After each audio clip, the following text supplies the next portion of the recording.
Picture this, a vast battlefield strewn with fallen warriors, where 100 brothers once stood united in their quest for power.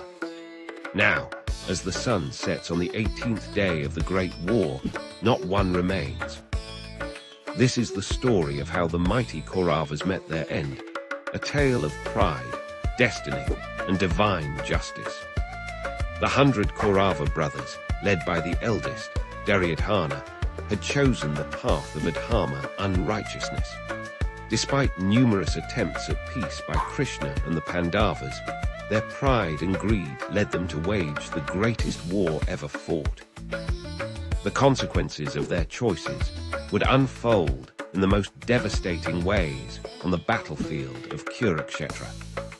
In the early days of the war, the lesser-known Kaurava brothers fell rapidly. Many met their end facing Bhima, who had taken a terrible vow to avenge the humiliation of Draupadi. Each day, as the battle raged, Bhima would seek out the Kaurava brothers, his mace becoming an instrument of karma. The younger Kauravas, despite their skills, could not withstand his fury. Some fell to Arjuna's arrows, others to Nakula and Sahadva's swordsmanship. But it was the deaths of the major Kauravas that would shake the very foundations of their army. Vikarna, the only brother who had spoken against Draupadi's disrobing, met an honorable end. Even Bhima shed tears as he struck down this righteous soul, acknowledging that among the 100, Vikarna alone had walked the path of Dharma. Dushasana's death marked a turning point in the war. Bhima fulfilled his vow by defeating him in single combat. The death of this proud warrior, who had once dragged Draupadi by her hair, demonstrated how karma returns all actions in full measure. The battlefield fell silent as warriors on both sides witnessed the price of dishonoring the divine feminine. As the war progressed, the remaining brothers began to fall one by one. Some died fighting in formation, protecting each other until the very end. Others, consumed by fear and regret, met their fate while fleeing. Each death reflected their life choices. Those who fought honorably died warriors' deaths, while those who had lived by deceit met in glorious ends. The final days saw the fall of the mightiest Kauravas. Duryodhana, the eldest and proudest, remained for last. Having lost all his brothers, he faced the bitter truth that his actions had led to their destruction. In his final battle with Bhima, their legendary mace fight, we see the culmination of a lifetime of rivalry. Despite Krishna's warnings and numerous opportunities for peace, Duryodhana's pride had remained unshaken until this moment. The duel between Bhima and Duryodhana represents more than just a physical battle. It embodies the eternal struggle between Dharma and Adharma, righteousness and unrighteousness. Duryodhana, skilled in mace warfare and blessed with near-invulnerable skin, fought with all his remaining strength. But karma had written a different destiny. When Bhima struck the final blow, breaking Duryodhana's thighs, it was not just a physical victory. It was the triumph of Dharma over Adharma, of divine justice over mortal pride. Duryodhana lay dying, his 100 brothers already gone, their vast army destroyed. In his final moments, he experienced a profound realization about the futility of pride and the power of divine will. The fall of the Kauravas teaches us eternal truths about existence. First, that actions have consequences that cannot be escaped. The Kauravas' choice to pursue power through Adharma sealed their fate. Second, that pride blinds us to wisdom. Despite having Krishna himself advocate for peace, they chose war. Third, that Dharma, though it may seem to suffer temporarily, ultimately prevails. Each brother's end reflected their character. Those who showed traces of Dharma died honorably in battle. Those who had embraced Adharma completely met darker fates. The 100 Kaurava brothers, born of a single boon, united in their opposition to the Pandavas, fell one by one until none remained. Their story serves as an eternal reminder that the path of Adharma, though it may seem powerful and attractive, leads to destruction. In the end, the fall of the Kauravas demonstrates a fundamental principle of Hindu philosophy, that the universe maintains balance through karma. No action, good or bad, goes unrewarded or unpunished. The divine works through time and circumstances to ensure that Dharma prevails, even if the path to that victory is paved with sacrifice and suffering. Their tale, though thousands of years old, remains relevant today. It warns us about the dangers of pride, the importance of choosing Dharma over personal gain, and the inevitable justice of karma. As we reflect on their fate, we're reminded that every choice we make shapes not just our destiny, but the very fabric of Dharma itself. Have you ever wondered what makes the perfect human being? This very question once sparked an extraordinary contest between the king and queen of Mount Olympus themselves, Zeus and Hera. Their divine competition would shape the very nature of mortality itself, and its lessons echo through the ages to this very day. In the golden age of ancient Greece, when gods walked freely among mortals, Zeus and Hera ruled the pantheon from their thrones atop Mount Olympus. Their marriage was famous for its stormy nature, filled with jealousy, rivalry, and constant attempts to outdo one another. While Zeus was known for his power and authority, Hera was celebrated for her wisdom and protection of marriage. Both believed they understood mortals better than the other. One day, during a particularly heated argument about their respective abilities, Zeus boasted that he could create the perfect mortal being. Hera, tired of her husband's endless pride, challenged him to prove it. Thus began a contest that would captivate both the divine and mortal realms. Each deity would create their version of the perfect human, and the other gods would judge the results. Zeus approached his task with characteristic confidence. Drawing upon his experience as king of the gods, he sought to create a being of pure strength and ambition. His creation would embody the qualities he most admired: power, leadership, and unstoppable drive. From the sacred clay of Mount Olympus, Zeus molded a tall, muscular figure with piercing eyes and a commanding presence. He named his creation Kattos, meaning power.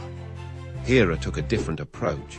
Having watched over countless marriages and families, she understood the complexity of human nature.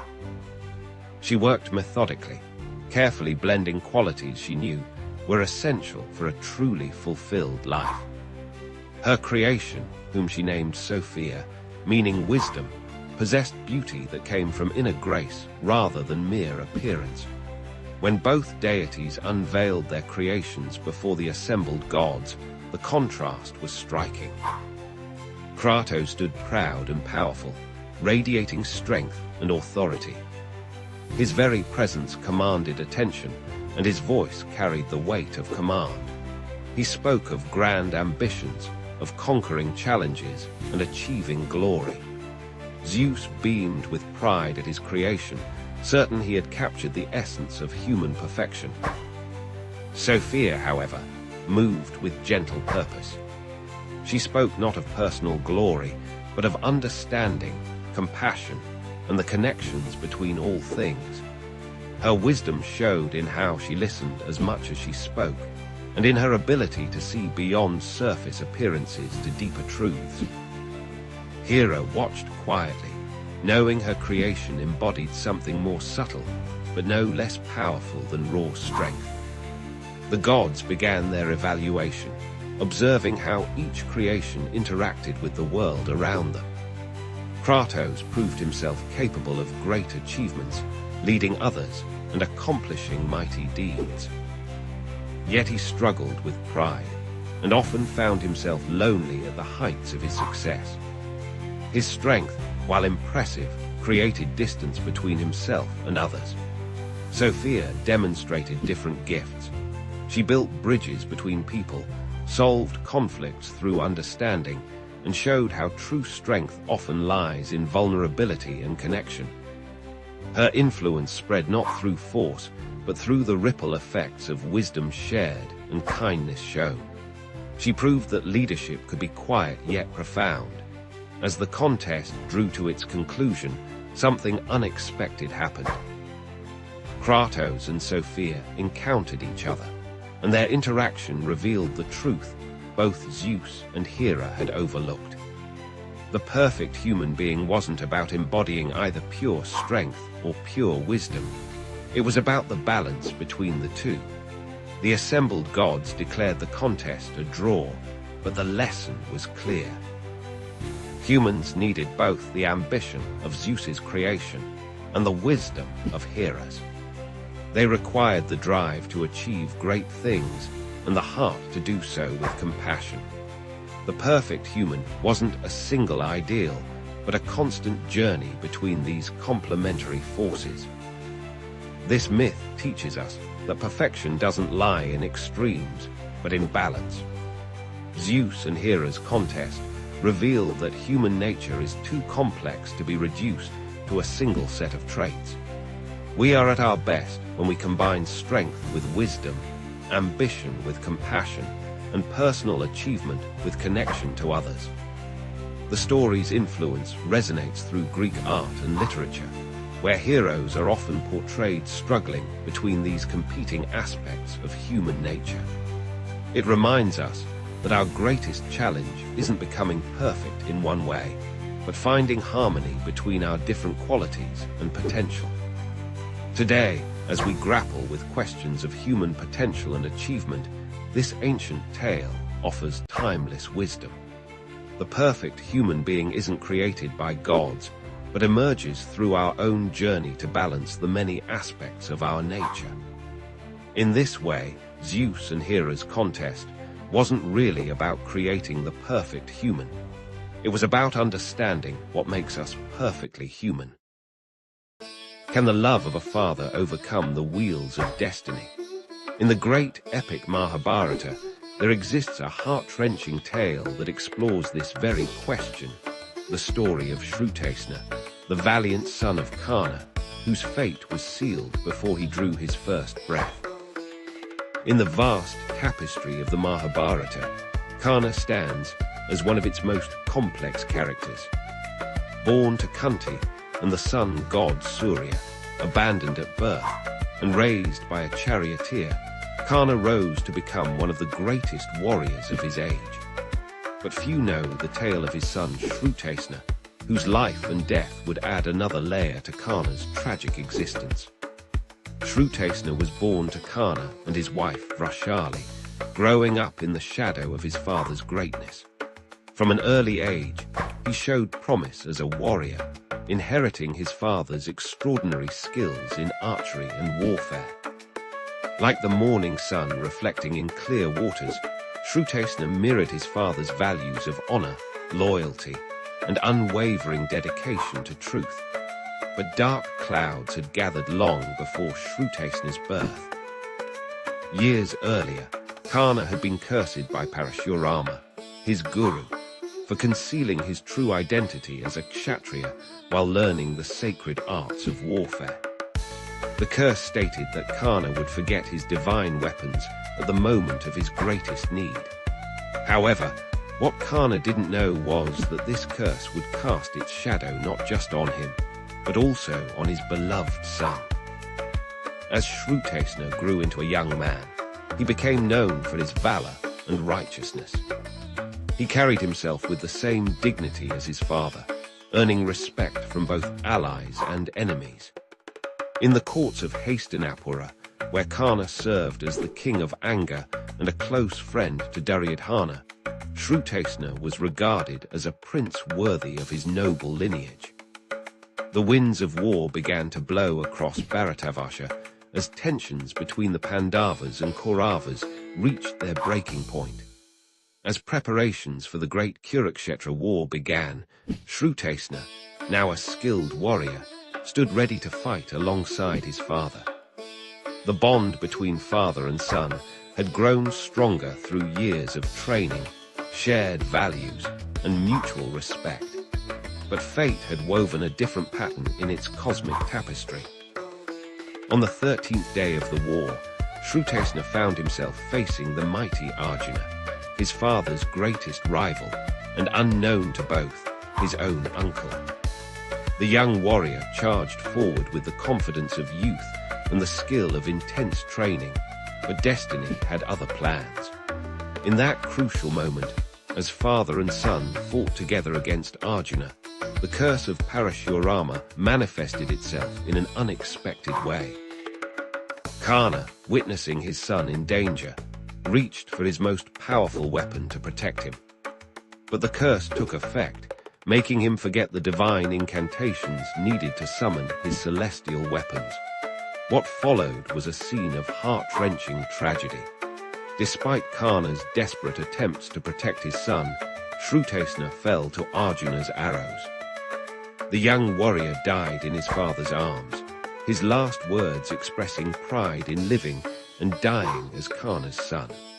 The battlefield fell silent, as if nature itself mourned the loss of such a promising young life. This moment marked a turning point in the Great War.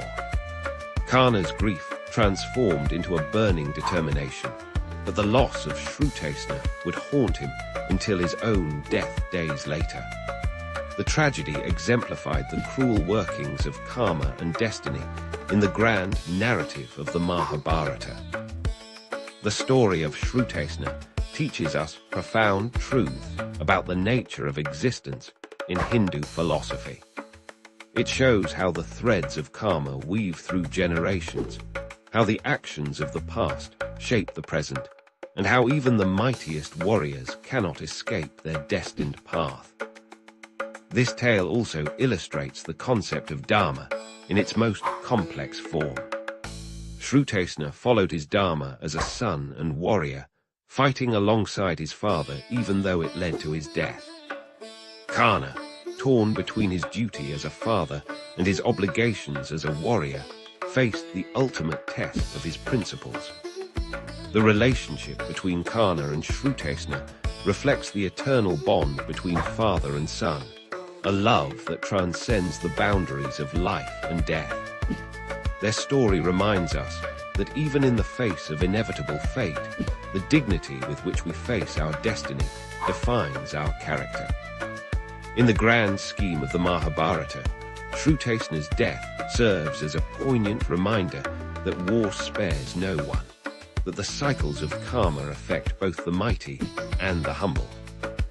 His story, though brief, illuminates the complex interplay between free will and destiny that lies at the heart of Hindu philosophy. As we reflect on this tale today, we're reminded that our lives, like Shrewacna's, are part of a larger cosmic design.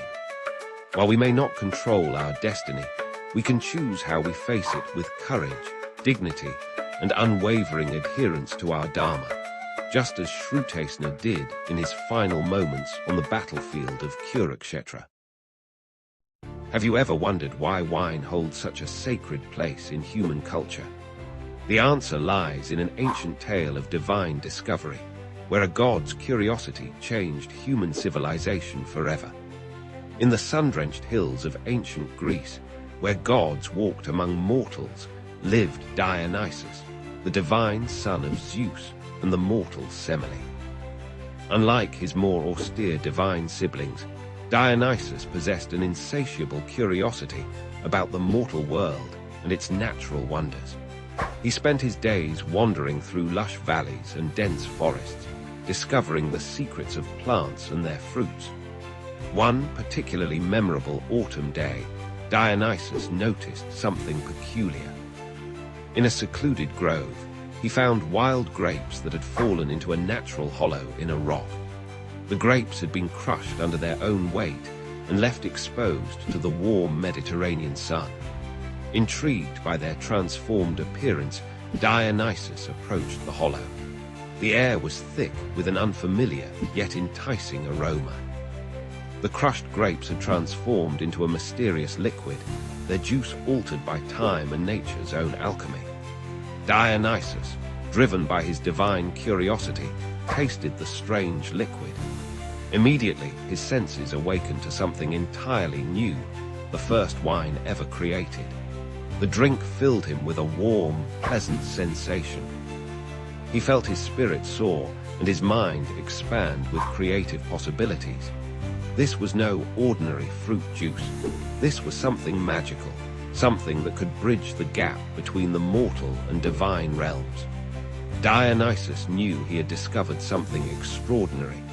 Excited by his discovery, Dionysus began experimenting. He gathered more grapes and refined the process of fermentation.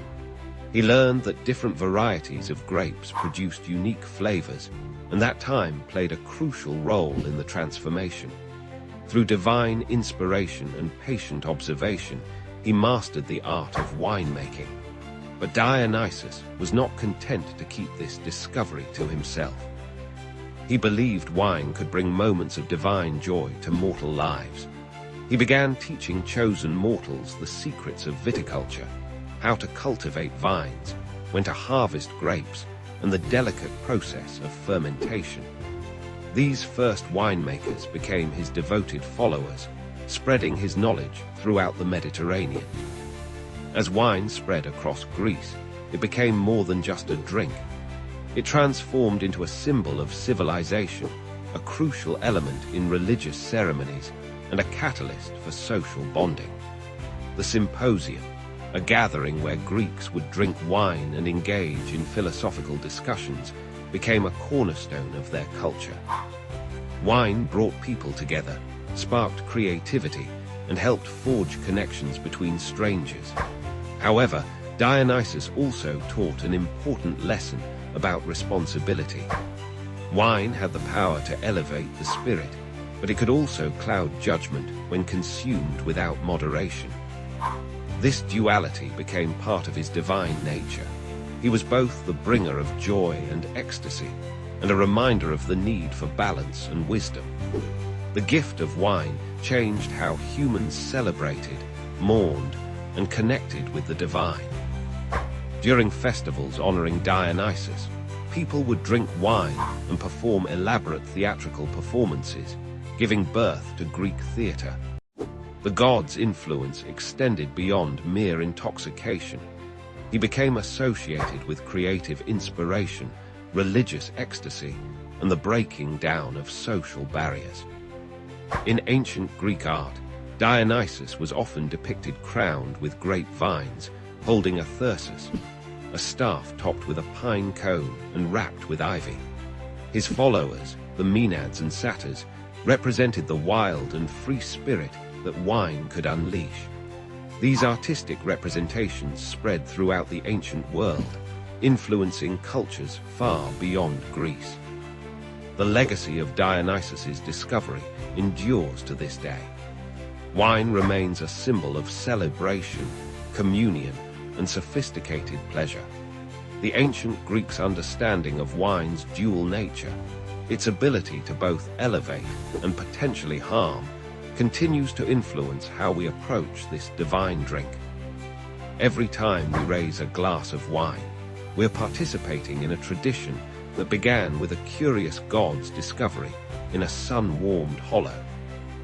Wine connects us to thousands of years of human civilization, to ancient rituals and celebrations, and to the eternal human desire to touch something divine.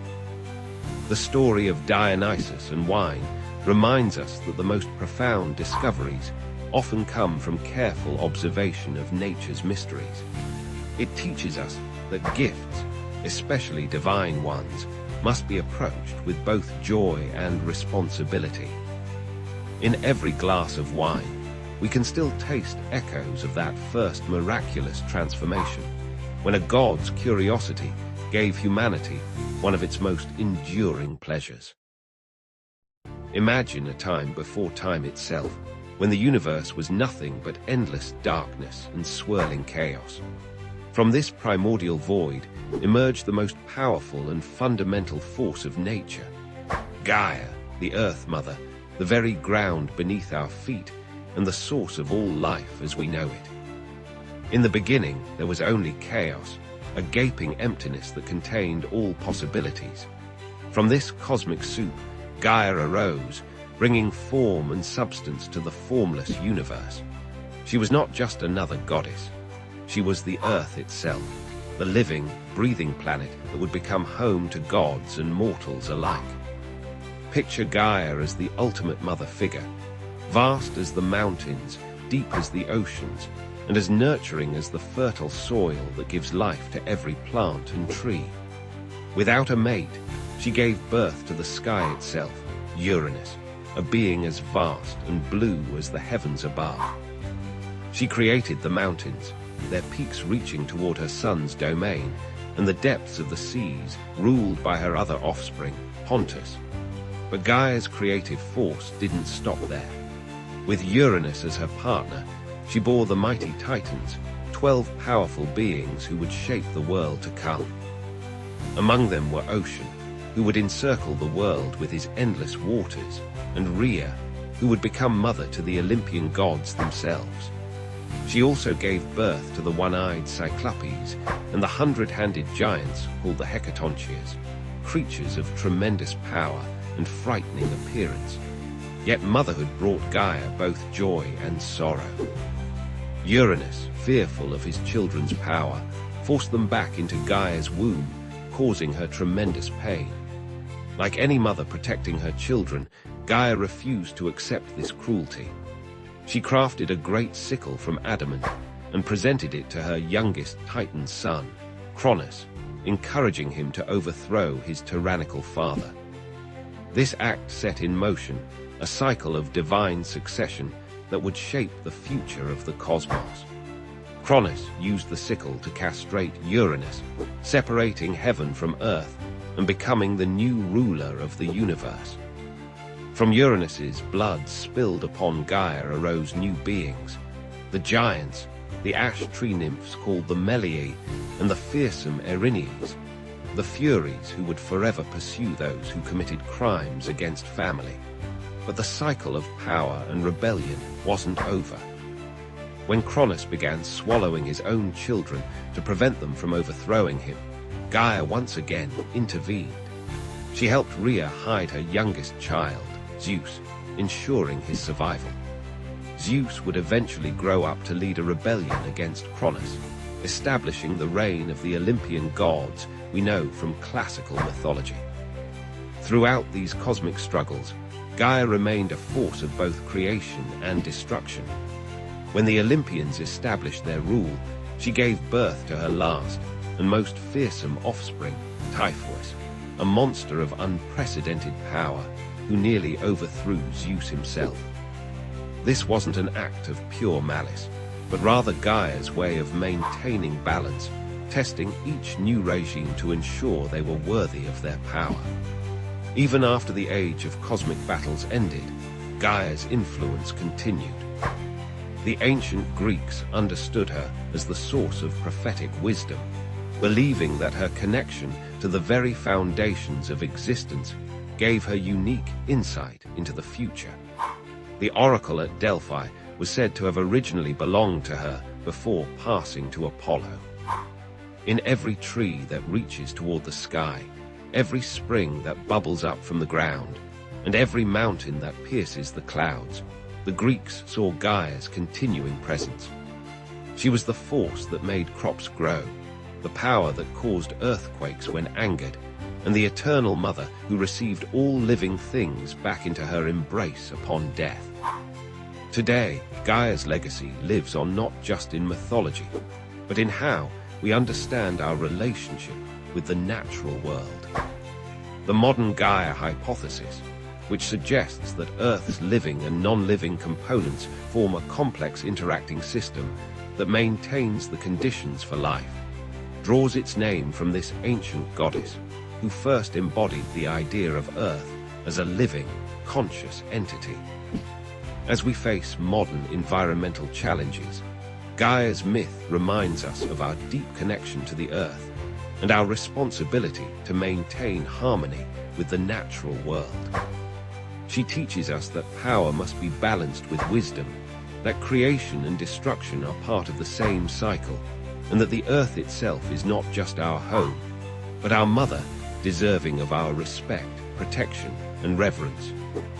In the end, Gaia's story is not just a tale of cosmic creation, but a reminder of the fundamental forces that shape our existence. The power of motherhood, the importance of balance in nature, and the eternal cycles of creation, destruction, and renewal that continue to this day. From the depths of chaos, she emerged to give birth to our world, and in every aspect of nature, her presence still endures. What drives a mother to murder her husband? In ancient Greece, few tales capture the dark depths of revenge quite like the story of Clytemnestra, the queen who waited 10 years to serve justice as cold as the blade she wielded.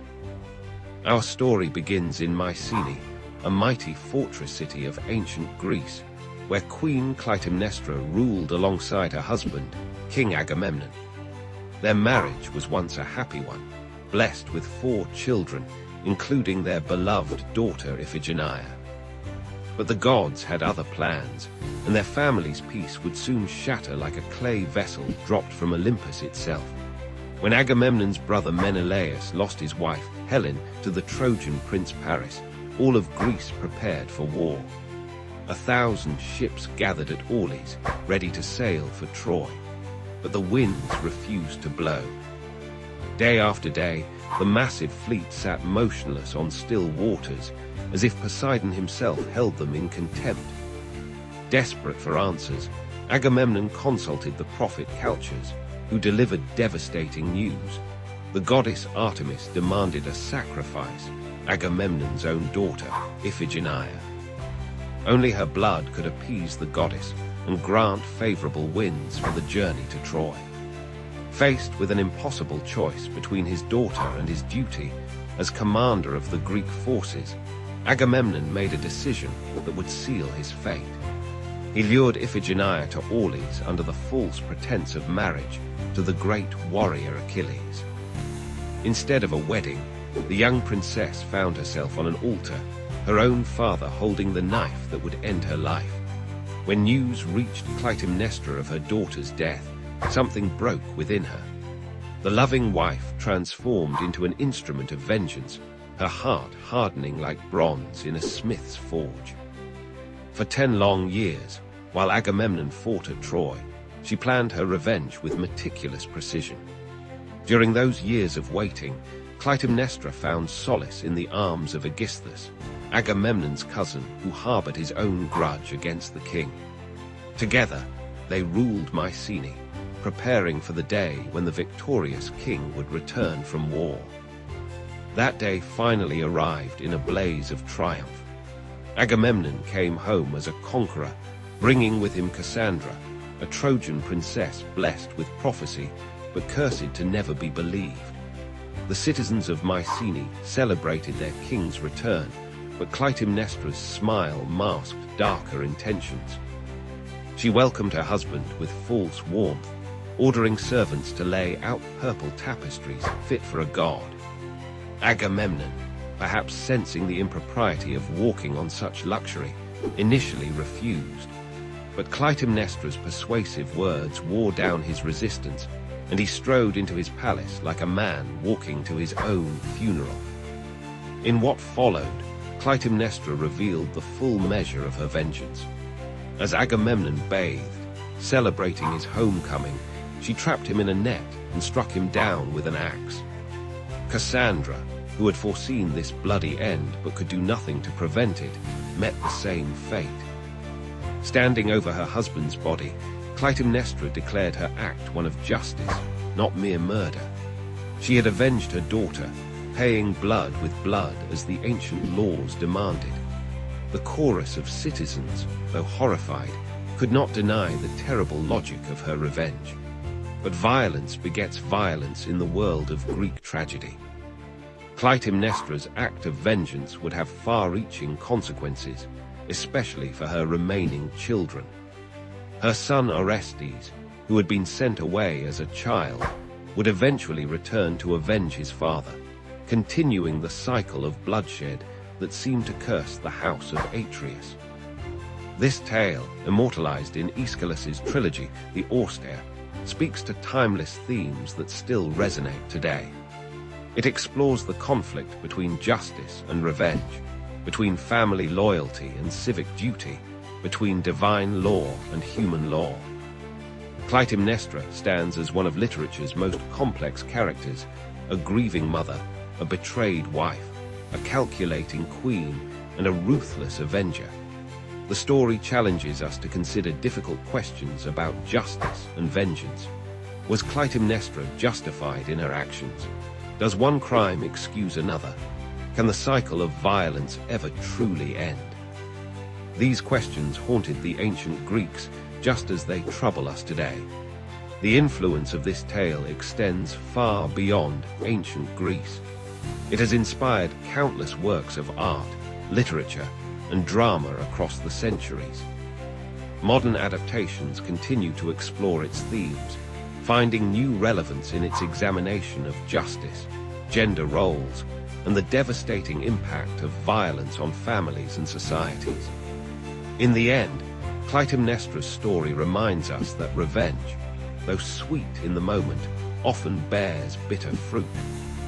It shows us how a single act of violence can ripple through generations, leaving no one untouched by its destructive wake.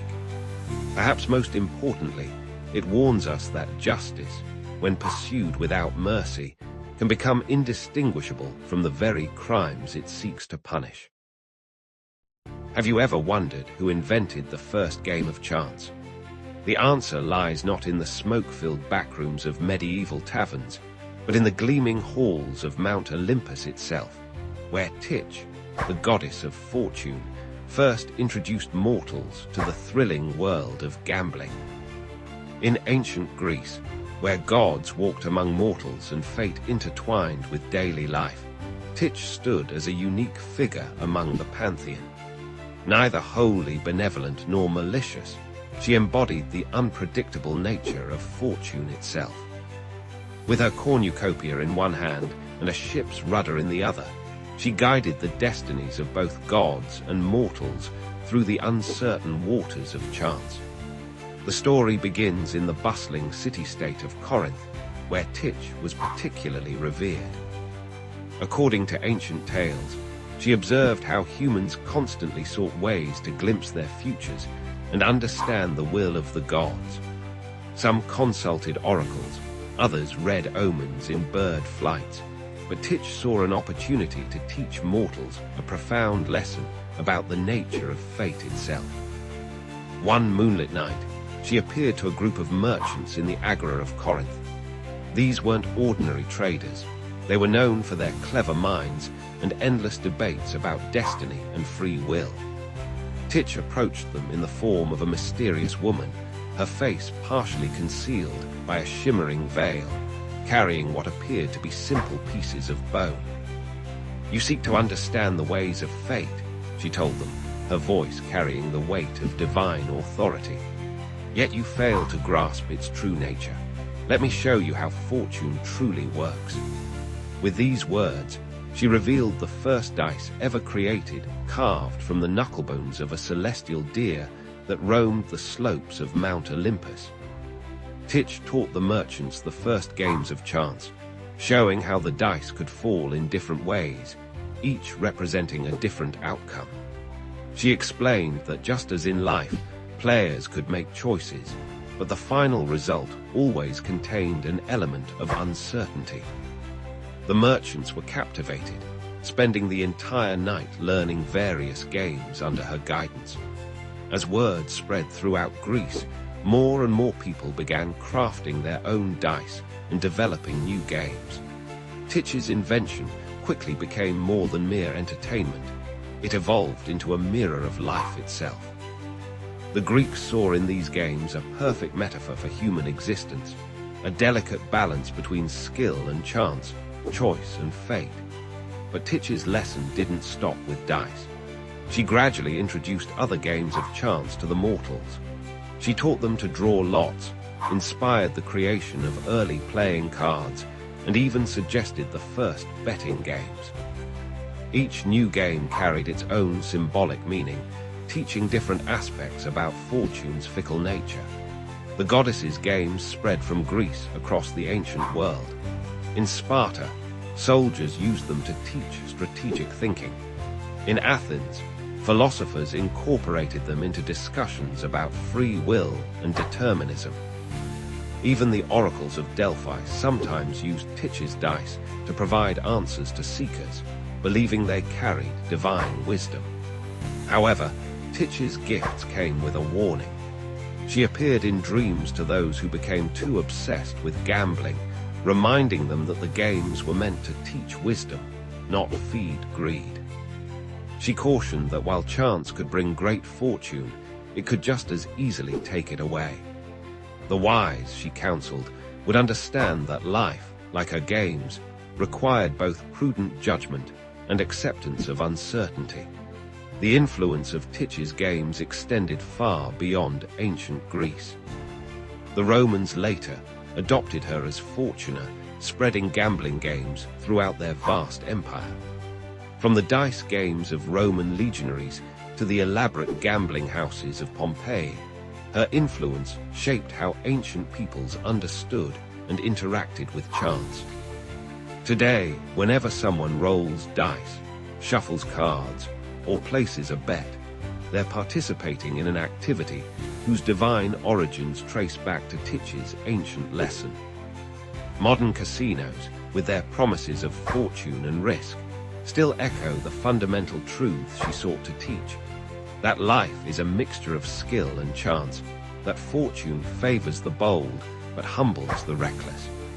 The story of Titch and her games reminds us that gambling has always been more than mere entertainment. It represents humanity's eternal dance with chance and fate, our desperate desire to understand the unknowable, and our need to find meaning in the random turns of fortune's wheel. In museums around the world, ancient Greek dice and gaming pieces still survive, silent testimonies to Titch's enduring influence. These artifacts, some over 2,000 years old, connect us directly to those first nights in Corinth, when a goddess taught mortals to embrace the uncertainty of existence through play. So the next time you see dice being rolled or cards being dealt, remember Titch, the divine inventor of games of chance. Remember that in teaching humans to gamble, she wasn't just creating entertainment. She was offering a profound lesson about life itself, that while we can't control every outcome, we can learn to face uncertainty with wisdom, grace, and understanding. Have you ever wondered who gave the Greek gods their power? Behind the mighty Zeus and the Olympian hierarchy stands a force even more fundamental, Kattos, the divine embodiment of strength, power, and authority. This is the story of how the very concept of leadership came to be in Greek mythology. In the vast cosmos of Greek mythology, Kattos isn't just another deity, he's the very essence of authority itself. Born to Pallas and Styx, Kattos emerged as one of the most powerful forces in the divine realm. Along with his siblings Bia, Force, Nike, Victory, and Zealous, Zeal, he helped establish the fundamental principles of power that would govern both gods and mortals. But why does Kattos matter so much in the grand scheme of things? Picture the universe before order existed.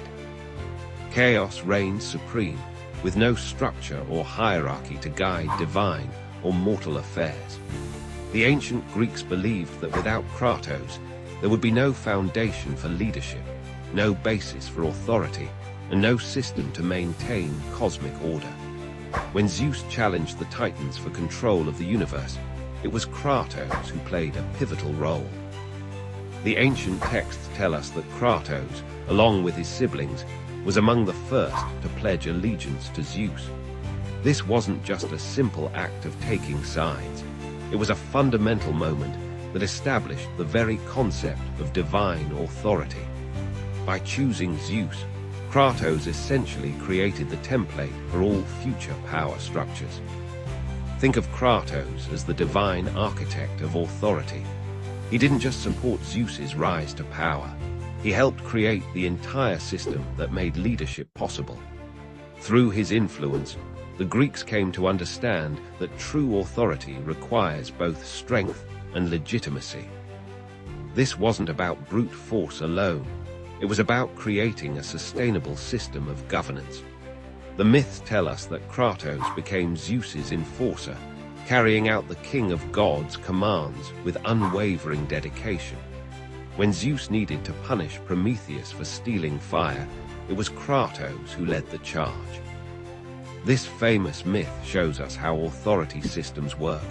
There must be consequences for challenging established order, even if the challenger's motives seem noble. But Kattos' influence extended far beyond Olympus. The ancient Greeks saw his hand in every aspect of their society. From the authority of kings and rulers to the power of military commanders and heads of households, Kattos' principles shaped how humans understood and implemented leadership. The Greeks recognized that power without structure leads to chaos. Through Kattos, they developed sophisticated systems of authority that balanced might with right.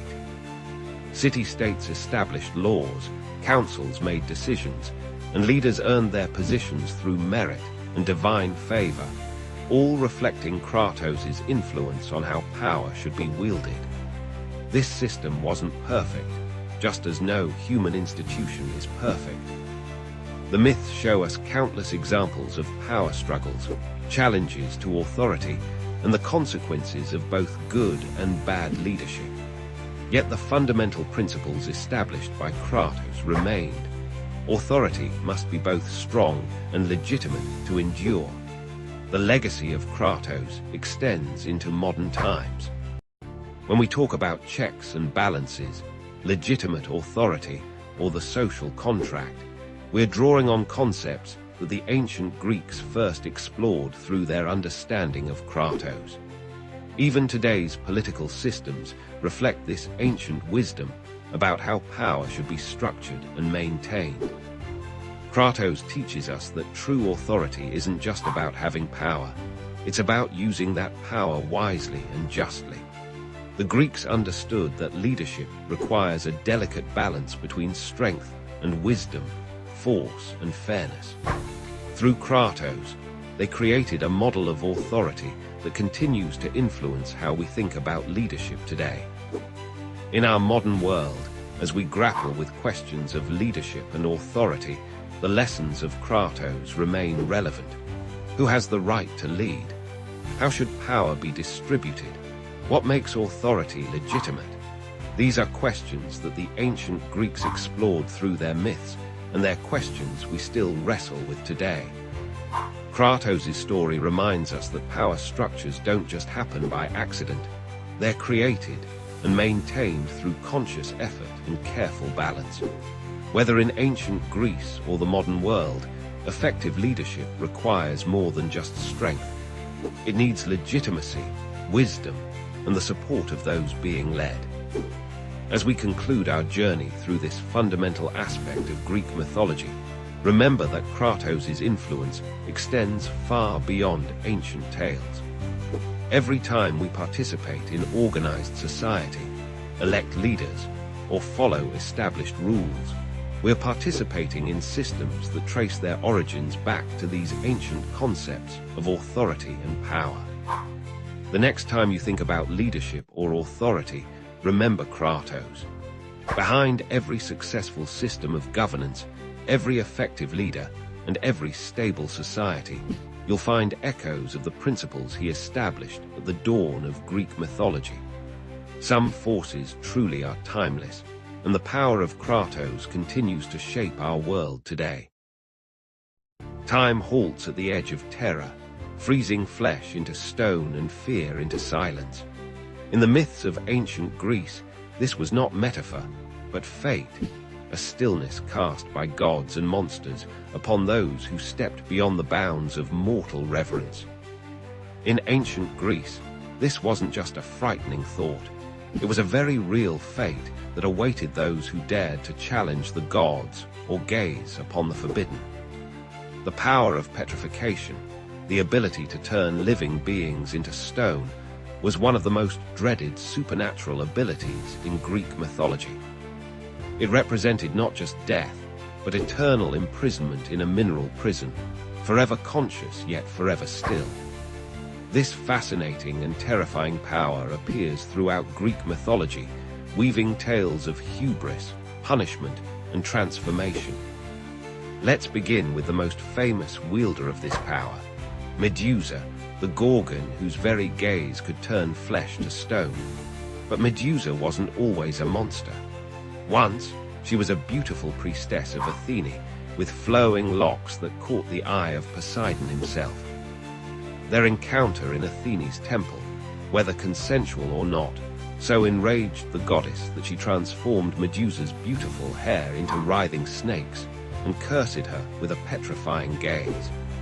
Medusa's transformation speaks to the complex nature of divine punishment in Greek mythology. Was she truly the villain, or was she a victim of divine jealousy? Her power to turn others to stone became both her curse and her protection, as anyone who looked directly at her would instantly become a statue, frozen in their final moment of horror. The hero Perseus would eventually face this terrifying creature, armed with gifts from the gods, a mirrored shield from Athene, winged sandals from Hermes, and a cap of invisibility from Hades. By using the mirror's reflection to avoid direct eye contact, Perseus managed to behead Medusa. Even in death, her severed head retained its petrifying power, which Perseus would later use as a weapon. But Medusa isn't the only tale of petrification in Greek mythology. Consider the story of Atlas's daughter, who was turned to stone by Zeus to protect her from harm, or the tale of Niobe, whose hubris led to unimaginable tragedy. Niobe, queen of Thebes, had 14 children, 7 sons and 7 daughters. She boasted that she was superior to Leto, mother of Apollo and Artemis, who had only 2 children. This fatal pride led to divine retribution. Apollo and Artemis, enraged by Niobe's insult to their mother, slew all 14 of Niobe's children with their arrows. Witnessing the death of her children, Niobe's grief was so overwhelming that she fled to Mount Sipylus. There, Zeus took pity on her endless mourning and transformed her into stone. Yet even as rock, it's said that tears continue to flow from her stone form, creating a natural spring that exists to this day. The Greeks also told of Anaxarete, a noble maiden of Cyprus, who spurned the love of Iphis with such cruelty that he hanged himself at her doorstep. When she looked unmoved even at his funeral procession, Aphrodite turned her to stone, preserving her cold heart in an equally cold form for eternity. These tales of petrification often served as warnings about pride, cruelty, and the consequences of disrespecting the gods. The transformation into stone represented a fitting punishment. Those who showed stone-cold hearts toward others often ended up literally turned to stone themselves. The power of petrification appears in other cultures' mythologies as well, suggesting a universal human fear of being frozen in time, unable to move or speak, yet still conscious. This theme resonates through the ages, appearing in modern stories from fantasy novels to superhero comics.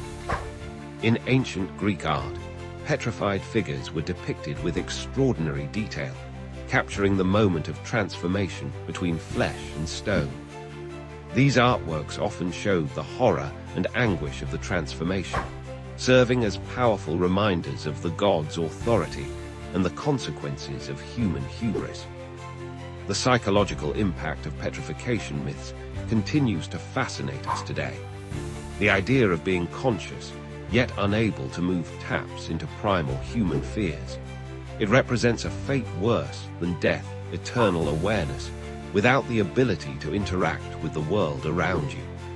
These myths also reflect the Greek understanding of transformation and permanence. Stone, being one of the most durable materials in nature, represented an unchangeable fate. Once transformed, there was usually no return to human form, making petrification one of the most definitive and dreaded punishments in Greek mythology. Modern archaeologists have even suggested that some of these myths might have been inspired by actual stone formations or fossils found in ancient Greece. Natural rock formations that resembled human figures might have sparked stories of people turned to stone by divine power. As we reflect on these ancient tales of petrification, we are reminded of their enduring relevance. They warn us about the dangers of excessive pride, the importance of respecting others, and the permanent consequences our actions can have. In a world where we often feel invincible, these myths remind us of our vulnerability and the importance of humility before forces greater than ourselves. Whether wielded by Medusa, the gods, or other mythological figures, the power of petrification remains one of the most compelling and terrifying elements of Greek mythology.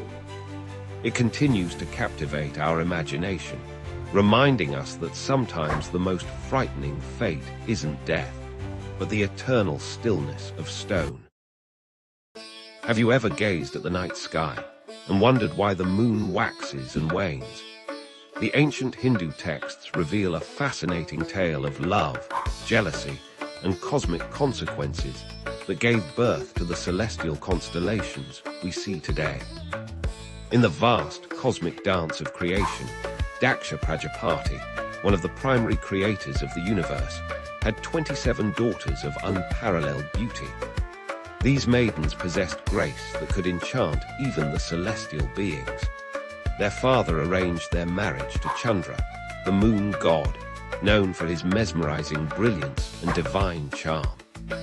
Chandra, resplendent in his silver glory, took all 27 sisters as his wives. These divine unions were meant to establish harmony in the cosmic order. Each of these wives would later become the 27 nakshatras, or lunar mansions, through which the moon travels in its monthly journey across the night sky. Among his wives, Chandra found himself increasingly drawn to Rohini, whose name means the Red One. Her beauty and grace captivated him so completely that he began spending most of his time with her, neglecting his other wives. Rohini, who would become the star Aldebaran in the modern astronomical terms, basked in Chandra's undivided attention and love. The other wives, feeling abandoned and heartbroken, approached their father Daksha.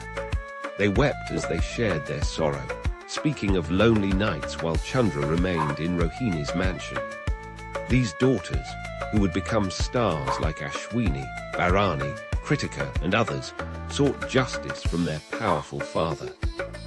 Daksha's anger blazed like a cosmic fire upon hearing of this injustice.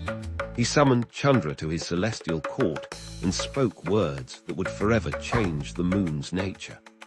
For your transgression of Dharma, for showing such partiality among your wives, I curse you to wane gradually day by day, declared Daksha. The curse took immediate effect. Chandra, who once shone with full brilliance, began to lose his light. Day by day, his radiance diminished until he was barely visible in the night sky. This waning affected not just the moon but all life on Earth, as his light was essential for the growth of plants, the flow of tides, and the balance of nature. The other gods, concerned about the cosmic imbalance, approached Daksha for a solution. After much deliberation, Daksha modified his curse. The moon would still wane, but only for half the month. During the other half, he would regain his brightness gradually. This cycle would continue forever, teaching the importance of balance and equal treatment. This is why we see the moon's phases today. from the full moon to the new moon, and back again. This eternal cycle reminds us of the consequences of favoritism and the importance of treating all with equal respect. Each of Chandra's wives became a nakshatra, forming a celestial map through which the moon travels. The 27 nakshatras each possess unique characteristics and divine energies. Rohini represents creativity and fertility. Ashwini brings healing and swift progress. Bharani teaches the power of transformation. Each constellation carries forward these divine qualities, influencing life on Earth as the moon passes through their domains. In Hindu astrology, these nakshatras play a crucial role in determining auspicious times, understanding personal characteristics, and mapping life's journey. They're not just distant stars, but living energies that connect the cosmic dance with our earthly existence. This ancient tale carries timeless wisdom about the consequences of our actions and the importance of maintaining harmony in relationships.